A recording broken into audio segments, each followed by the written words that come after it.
Hello hi ನಮಸ್ಕಾರ. ನಾನು ಮಾತಾಡ್ತಾರೆ ನಿಮ್ಮ ಮಂಜುನಾಥ್. ಈ ದಿನ ನಾವು ಸ್ವಾಮಗಟ್ಟು ದೇವಸ್ಥಾನಕ್ಕೆ ಬಂದಿದ್ದೀವಿ. ಲಕ್ಷ್ಮೀ ನರಸಿಂಹಸ್ವಾಮಿ ದೇವಸ್ಥಾನ ಇದು. ಈ ದೇವಸ್ಥಾನ ವಿಶೇಷತೆ ಎಲ್ಲ ತಿಳ್ಕೊಳ್ಳೋಣ ಬನ್ನಿ.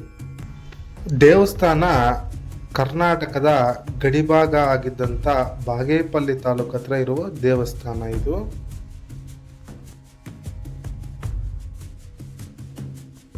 ನಾವಿಲ್ಲಿ ನೋಡ್ಬೋದು ಶ್ರೀ ಮಧುಗಿರಿ ಲಕ್ಷ್ಮೀ ನರಸಿಂಹಸ್ವಾಮಿ ದೇವಸ್ಥಾನ ಸ್ವಾಮಗಟ್ಟು ಅಂತ. ದೇವಸ್ಥಾನಕ್ಕೆ ಬರಬೇಕಾದ್ರೆ ಬೆಂಗಳೂರಿನಿಂದ 115 ಕಿಲೋಮೀಟರ್ ಆಗುತ್ತದೆ ಈ ದೇವಸ್ಥಾನಕ್ಕೆ. ಚಿಕ್ಕಬಳ್ಳಾಪುರ ಮತ್ತು ಬಾಗೇಪಲ್ಲಿ ಮಾರ್ಗದಿಂದ ಬಂದು ಮಾರ್ಗನಗುಂಟ್ಲ ಅನ್ನೋ ಒಂದು ಗ್ರಾಮಕ್ಕೆ ಹೊರಡಿ ಅಲ್ಲಿನಿಂದ ಸ್ವಾಮಗಟ್ಟು ಅನ್ನೋ ಕ್ಷೇತ್ರಕ್ಕೆ ನಾವು ತಲುಪಬೇಕು. ದೇವಸ್ಥಾನ ಬೆಟ್ಟದ ಮೇಲೆ ಇರೋದು. ಒಂದ್ಸಲಿ ಮೆಟ್ಲೆಲ್ಲ ನೋಡಿಕೊಂಡು ನಾವು ಬರೋಣ.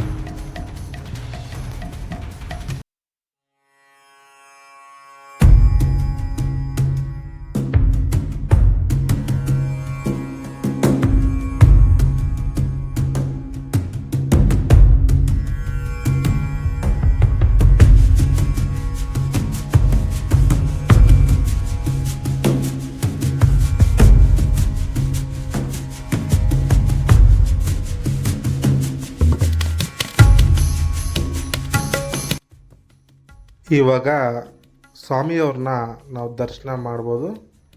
ನೋಡಿ ಅಲ್ಲಿ ಕಾಣಿಸೋದ್ರಲ್ಲ ಸ್ವಾಮಿಯವರು, ಲಕ್ಷ್ಮೀ ನರಸಿಂಹ ಸ್ವಾಮಿ ಅಂತ, ಸ್ವಾಮಗಟ್ಟು ಅಂತ. ದರ್ಶನ ಮಾಡಿಕೊಡಿ ವೀಕ್ಷಕರೇ. ಹಾಗೂ ಲೈಕ್ ಮಾಡಿ, ಶೇರ್ ಮಾಡಿ, ಸಬ್ಸ್ಕ್ರೈಬ್ ಮಾಡಿ.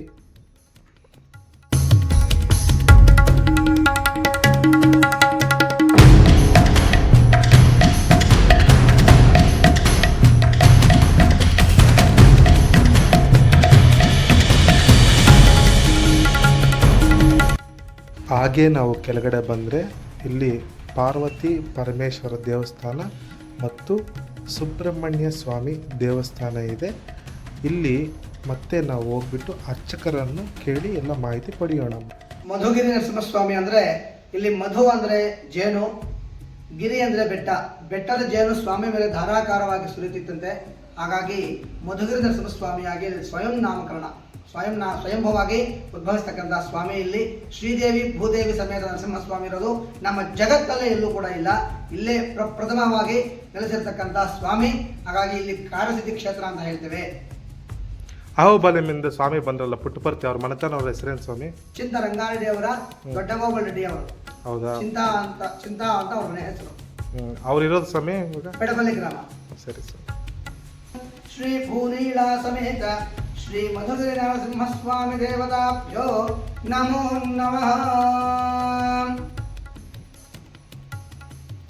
ಶ್ರೀ ಸತ್ಯಸಾಯಿ ಜಿಲ್ಲೆ, ಹಿಂದೂಪುರ ತಾಲೂಕು, ಚಿಲಮತ್ತೂರು ಮಂಡಲ್, ಸೋಮಘಟ್ಟ ಗ್ರಾಮದಲ್ಲಿ ನೆಲೆಸಿರುವ ಶ್ರೀ ಮಧುಗಿರಿ ನರಸಿಂಹಸ್ವಾಮಿ ದೇವಸ್ಥಾನ ಸೋಮಘಟ್ಟ. ನಾವು ಇಲ್ಲಿ